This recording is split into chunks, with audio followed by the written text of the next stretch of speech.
বন্ধুরা, গত পর্বে বলেছিলাম বিয়েবাড়ি থেকে আসার পথে কাকির জবা ফুল নিয়ে কিভাবে কি করেছিলাম সেই ঘটনার পরের ঘটনা আজকে বলল। ফিরতে অনেক রাত হয়ে যাওয়ার কারণে আজ রাতে আমি ইতি কাকিমাদের বাড়িতেই থাকব। বিয়ে বাড়িতে এত এত যুবতী সুন্দরী মেয়ে মহিলা দেখার পর থেকেই আমার মধ্যে কেমন যেন এক অদ্ভুত সব চিন্তা আসছে। বিয়ে বাড়িতেই সুন্দরী আন্টি আর যুবতী মেয়ে শুধু কল্পনা করেছি, কিন্তু অত লোকের মাঝে সুযোগ পাইনি। কিন্তু আজ আর কোনো মতেই নিজেকে আটকে রাখতে পারছি না। কাকিমার বর দিদি লতিটা আন্টিকে দেখবার পর থেকেই মন তার মাঝে আটকে আছে, তার উপর আবার ফেরার সময় ইতি কাকিমার সাথে যা করলাম তা ভুলতেই পারছি না। একদিকে লতিকা, অন্যদিকে ইতি কাকিমা। হঠাৎ করে পাশের রুমে কাকু কাকিমার কথা শুনতে পেলাম। ঠিক ফিসফিসানি না, একটু জোরেই কোনো বিষয়ে ওনাদের মধ্যে কথা কাটাকাটি হচ্ছে না তো আগ্রহ হলো আমার। যদিও এক দম্পতির ব্যক্তিগত বিষয় নাক গলানো আমার উচিত না, তবু ওনাদের দরজায় কান পাতলাম। ভেতর থেকে মৃদু স্বরে কথা ভেসে আসছে, মৃদু কিন্তু অস্পষ্ট নয়। শুনলাম কাকু বলছেন আজ নয় লক্ষ্মীটি, আজ খুব টায়ার্ড লাগছে। ইতি কাকিমা রাগত্ব স্বরে, তোমার শুধু ব্যস্ততা আর ক্লান্তি, একটা বার আমার কথা ভেবে দেখেছ? শেষ কবে তুমি আমাকে ঠিকমতো সময় দিয়েছ মনে আছে? কাকু বলল আসতে লক্ষ্মীটি পাশের ঘরে জিসান ও শুনে ফেলবে। কাকিমা বলল হ্যাঁ, ওর তো খেয়ে দেয়ে কাজ নেই, আমাদের কথা শুনবার জন্য হাঁ করে বসে আছে, ঘুমিয়ে পড়েছে এতক্ষণে, আমি কিছু জানি না। অতীন, আজ তোমাকে করতেই হবে। কাকু বলল আর যদি না ঘুমো, তুমি যেভাবে আওয়াজ করো ও শুনে ফেললে একদম কেলেঙ্কারি হয়ে যাবে। কাকিমা বলল এতে কেলেঙ্কারির কি আছে? ও মনে হয় ছোট শিশু, ও জানে না স্বামী স্ত্রী দরজা বন্ধ করে কি করে। কাকু বলল আজকে রাতটা ধৈর্য ধর লক্ষ্মীটি, কাল যেভাবে বলবে সেভাবে করব। প্রমিস। ইতি বলল না অতীন, আমার এখন লাগবে, এক্ষুনি লাগবে। কাকি বলল আচ্ছা দাঁড়াও, আমি গিয়ে দেখে আসছি জিসান জেগে আছে নাকি ঘুমোচ্ছে। ইতি কাকিমা আমার রুমে আসছেন। আমি ঘুমিয়েছি কিনা সেটা চেক করার জন্য আমি দ্রুত পায়ে দরজা থেকে সরে এলাম। তারপর চটজলদি বিছানায় গিয়ে শুয়ে পড়লাম। পাশে রাখা এক্সট্রা বিছানার চাদর দিয়ে নিজেকে ঢেকে নিলাম, ভাবখানা এমন যেন আমি গভীর ঘুমে আচ্ছন্ন। শুধু চোখ দুইটা মিটমিট করে খুলে রাখলাম। আমার ঘরে আলো নেভানো আর জানলা দিয়ে চাঁদের যে আলো আসছে সেই আলোতে আমার চোখ খোলা না বন্ধ সেটা কাকিমা বুঝতে পারবেন না। লক্ষ্য করলাম কাকিমা দরজায় দাঁড়ালেন। কয়েক মুহূর্তের জন্য আমি নিথরভাবে পড়ে রইলাম। কয়েক সেকেন্ড অপেক্ষা করে উনি নিশ্চিত হলেন যে আমি ঘুমোচ্ছি। তারপর দরজাটা চাপিয়ে উনি রুমে চলে গেলেন। কাকিমা চলে যেতেই আমি আস্তে আস্তে বিছানা থেকে উঠে পড়লাম। তারপর ধীর পায়ে আবার দরজায় কান পাতলাম। অতীন কাকু এবার যেন গর্জন করে উঠলেন, তবে রে, আজ তোকে দেখাচ্ছি। এরপর আমি ওনাদের কথার প্রত্যুত্তর। আর ইতি কাকিমার চিৎকার শুনতে পেলাম, বুঝতে পারলাম ভেতরে কি হচ্ছে। কিন্তু অনেক চেষ্টা করেও দরজায় কোনো ফুটো খুঁজে পেলাম না, তাই ভেতরের কিছুই আর দেখা হলো না। আমার শুধু ধারাভাষ্য শুনতে থাকলাম। বন্ধুরা, তোমরা নিশ্চয় বুঝতে পেরেছ কি হচ্ছে ভেতরে। 5 মিনিট হতে না হতেই হঠাৎ করে কি হলো, ভেতরে রুমের ভেতরের সব সাউন্ড বন্ধ হয়ে গেল। কেন? হুট করেই যেন একদম বিন ড্রপ সাইলেন্স, নিস্তব্ধতা ভেদ করে কাকিমার রাগান্বিত কণ্ঠ ভেসে এলো। আজও পাডালে না তুমি? তোমাকে কতবার বলেছি ডাক্তার দেখাও, এভাবে আর কতদিন চলবে? এক মুহূর্তের জন্য আমি স্তম্ভিত হয়ে গেলাম। এ কি শুনলাম আমি? কাকু যে এতটা দুর্বল তা আগে জানতাম না। কতটা নিপুণভাবে বিশ্বাসটাকে সবার কাছ থেকে লুকিয়ে রেখেছেন কাকিমা, তাও আজ প্রায় 3 বছর ধরে। কাকিমা কাকুর দিকে পেছন ফিরে রাগে ফুঁসছিলেন। ওনার দু চোখ বেয়ে জল গড়িয়ে পড়ছিল এভাবে। আর কত টাকা পয়সা, গাড়ি বাড়ির মতন বড় কোনো চাওয়া তো ওনার ছিল না। ওই তো শুধু একটু ভালোবাসা, তাও জুটল না। এই পোড়া কপালে কাকিমা বিছানা ছেড়ে উঠে পড়লেন। এভাবে আর কতক্ষণ শুয়ে থাকা যায়? আমি ক্ষুণ্ণ মনে নিজের বিছানায় এসে বসলাম। বিছানায় বসে মন খারাপ করে ভাবতে লাগলাম। আমার ইতি কাকিমার কথা খুব মায়া হতে লাগলো কাকিমার জন্য। উনি দরজা খুলে বেরোতেই দেখলেন আমার রুমের দরজা খোলা। আর স্বাভাবিকভাবেই আমার ঘরের দিকে ওনার চোখ চলে গেল। আর তাকাতেই উনি যেটা দেখলেন সেটা দেখার জন্য উনি কোনোভাবেই প্রস্তুত ছিলেন না।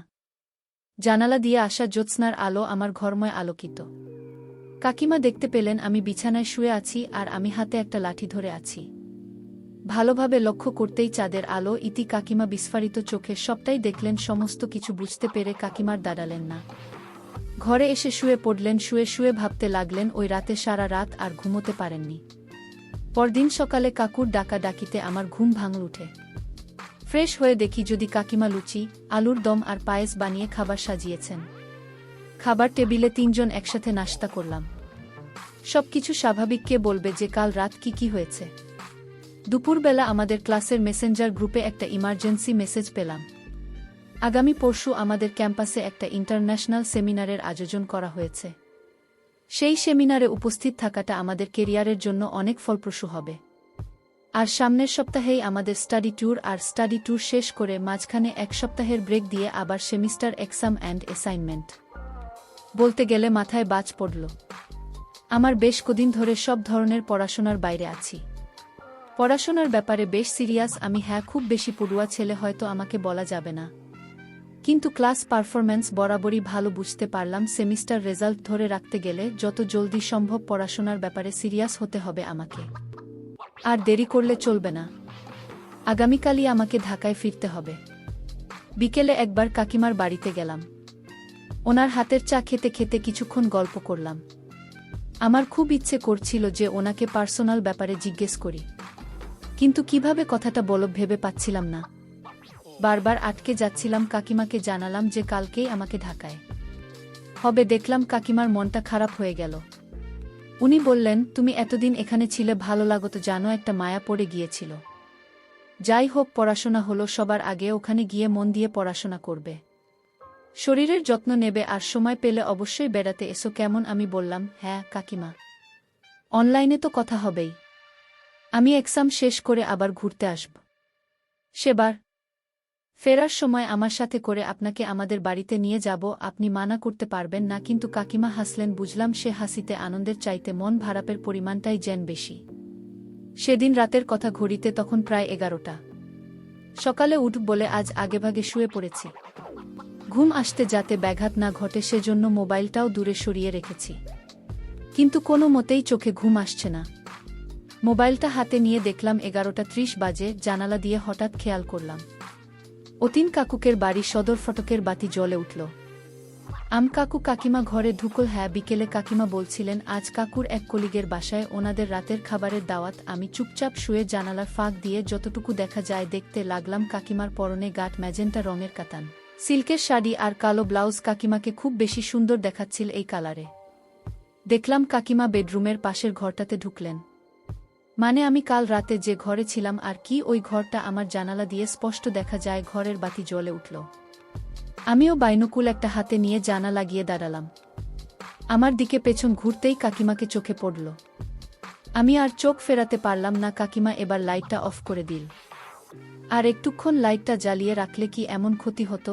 এই ঘরে লাইট বন্ধ হয়ে যেতেই শোবার ঘরে লাইটটা একবার জ্বলে উঠল। তারপর ওটা আবার নিভে গেল। বুঝতে আর বাকি রইল না কাকু আর কাকিমার মধ্যে আবার কিছু একটা হবে। সেই রাতের কথা মনে পড়ে গেল আমার। মিনিট কয়েক পরেই আবার বেডরুমের লাইট জ্বলে উঠল। কয়েক সেকেন্ড জ্বলে থেকে আবার নিভে গেল। এবারে আবার পাশের ঘরটায় আলো জ্বলে উঠল। কাকিমার হাতে কালচে বেগুনি রঙের কিছু। বাইনোকুলারে ভালো মতন চোখ লাগিয়ে দেখলাম কাকিমার হাতে একটা বেগুন। বুঝতে পারলাম কাকিমা একা একা রান্না করবেন। কাকু তো কিছু পারে না, তাই কাকিমা একাই যা করার করবেন। প্রথমে বেগুনটাকে ধুয়ে রান্না শুরু করলেন।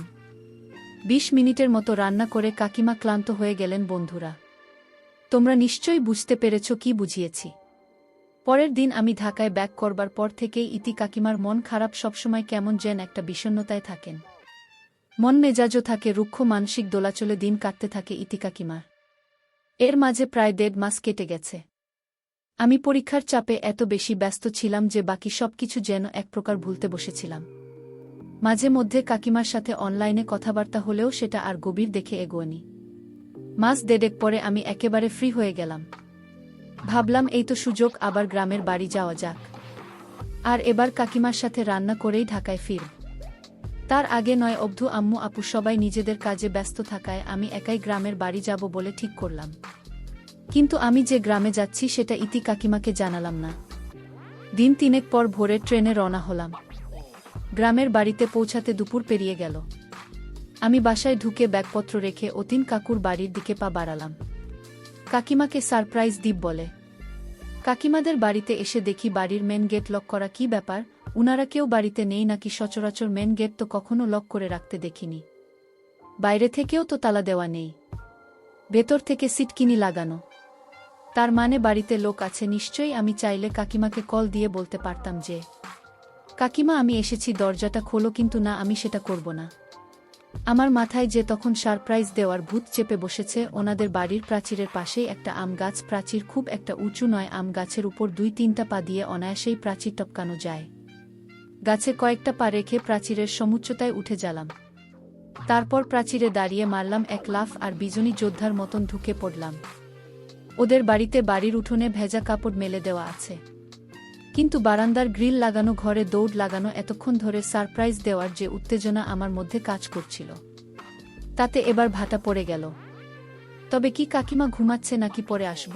হঠাৎ ঘরের ভেতর থেকে হালকা চিৎকারের মতো আওয়াজ শুনতে পেলাম। কিসের আওয়াজ সেটা জানবার জন্য আমার ভীষণ আগ্রহ হলো, কিন্তু বারান্দার গ্রিল লাগানো থাকায় এদিক দিয়ে এগোবার কোনো উপায় ছিল না। হঠাৎ মনে পড়ল বাড়ির পিছন দিকটায় তো একটা জানালা আছে, একবার ওদিক দিয়ে ট্রাই করলে কেমন হয়। যেই ভাবা সেই কাজ, কাঁধের ব্যাগটা ওখানেই নামিয়ে রেখে ছুটলাম। বাড়ির পেছন অংশে সৌভাগ্যবশত পেছনের জানালাটা হালকা ভেজানো ছিল। জানালার কাছে যেতেই ভেতর থেকে মৃদু গুঞ্জন আর চিৎকার শুনতে পেলাম। আমার এই ছোট্ট মনে বুঝতে আর বাকি রইল না ভেতরে কি চলছে এই ভরা দিন দুপুরের সদর। দরজা আটকিয়ে কাকু আর কাকিমা রান্না করছে। বিছানাটা জানালা থেকে দূরে হওয়ায় ওনারা টেরও পাবেন না যে কেউ এভাবে লুকিয়ে লুকিয়ে ওনাদের রান্না করা দেখছে, অথচ আমি স্পষ্ট সবটা দেখতে পাব। জানালায় চোখ রাখতেই দেখলাম কাকিমা দেয়ালে হেলান দিয়ে দাঁড়িয়ে আছে, আর আমার দিকে পিঠ করে লম্বা সাদা পাঞ্জাবি পরে অতীন কাকু রান্না করছে। একটু পর বিস্ফোরিত চোখে আমি দেখলাম এ তো অতীন কাকু নয়, কাকিমার সাথে রান্না করছে আমার বেলাল চাচা, অতীন কাকুর সব থেকে কাছের বন্ধু। সেই বন্ধুই কিনা বন্ধুর পিঠ পিছে ছোড়া মারছে। দুজনের রান্নার শব্দে সারা ঘর মুখরিত হয়ে আছে। আমার মাথায় যেন আকাশ ভেঙে পড়ল। একই দেখলাম আমি। কাকিমা বলল, আমার খুব ভয় করছে ঠাকুরপো, অতীন যদি কোনো ভাবে এ কথা জানতে পারে তবে। বেলাল চাচু বললেন, তুমি কেন এত ভয় পাচ্ছ বৌঠান? অতীনের সামনে তো আমরা এমনভাবে আলাপ করি যে ঘুণাক্ষরেও কিছু আন্দাজ করবে না। কাকিমা বলল, তারপরও ঠাকুরপো, ও যদি কোনোভাবে জেনে যায়? চাচু বলল, জেনে গেলে আর কি, তুমি আমার কাছে চলে আসবে। কাকিমা চুপ করে গেলেন। দুজনে দ্রুত রান্না করছিল আর এসব কথা বলছিল। দেখলাম ইতি কাকিমা কোনো বাধা তো দিলি না, বরং নিজেই রান্না সাহায্য করছে। একদিকে শহরে কাকু কাজে ব্যস্ত আর এদিকে কাকিমা ঠাকুরপোর সাথে রান্না করে সময় কাটাচ্ছে। আমি সারপ্রাইজ দিতে এসে নিজেই সারপ্রাইজ হয়ে গেলাম। অত্যন্ত নিরাশ হয়ে বাড়ি ফিরলাম। বাড়িতে ঢুকে দেখি দাদি আমার জন্য খাবার রেডি করে বসে আছেন দোতলার বাথরুমে। গোসল দিয়ে এসে আমি লাঞ্চ করতে বসে গেলাম। আমার খাওয়া যখন শেষের দিকে তখন চাচু বাড়িতে ঢুকলেন। চাচু বলল, আরে জিসান কখনেরই বাবা? একদম আগাম কোনো খবর না দিয়েই মনে মনে বললাম, যখন তুমি তোমার বন্ধুর বউয়ের সাথে কাজে ব্যস্ত ছিলে আমি তখন এসেছি চাচু।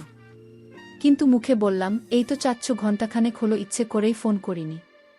ভাবলাম না জানিয়ে এসে তোমাদেরকে সারপ্রাইজ দেই। চাচ্চু বলল, তা বেশ করেছিস। এবারে কটা দিন থেকে যাবি? কিন্তু আচ্ছা তুই খেয়ে নে, আমি ফ্রেশ হয়ে আসছি। চাচু চলে গেলেন ফ্রেশ হতে। আমি মনে মনে বললাম, ফ্রেশ তো হতে হবেই, কাকিমার সাথে কাজ করতে করতে ক্লান্ত হয়ে গেছো। খাওয়া দাওয়া সেরে কিছুক্ষণ বিশ্রাম নিয়ে ইতি কাকিমাকে ফোন করলাম আমি।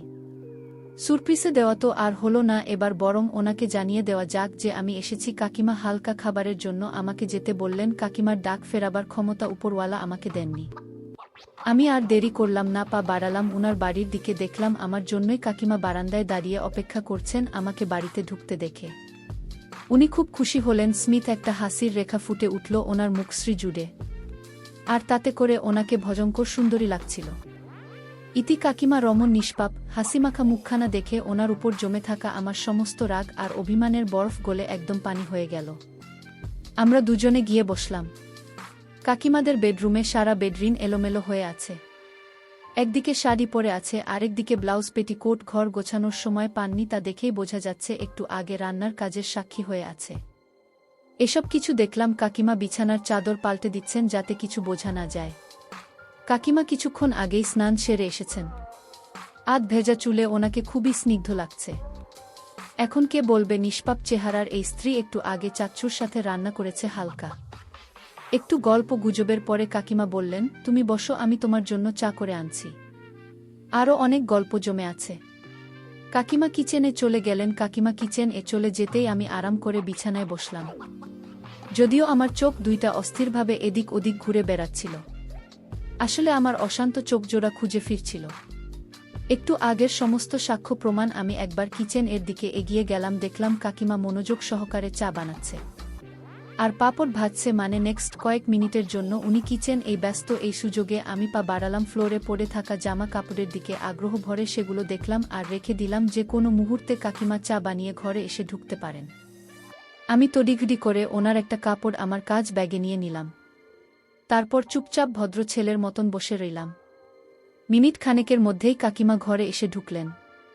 কাকিমা বললেন, দেখেছ কাণ্ড, তোমার সাথে কথা বলতে বলতে কখন যে সন্ধ্যা হয়ে গেছে টেরে পাইনি। তুমি একটু বসো জিসান, আমি সন্ধ্যা বাতি দিয়ে আসছি। কাকিমা কলপাড়ে চলে গেলেন ফ্রেশ হতে, তারপরে ভালো করে নিজের হাত পা মুখ ধুয়ে এতক্ষণ পরে থাকা কামিজ ছেড়ে ধোয়া কাপড় পরে নিলেন।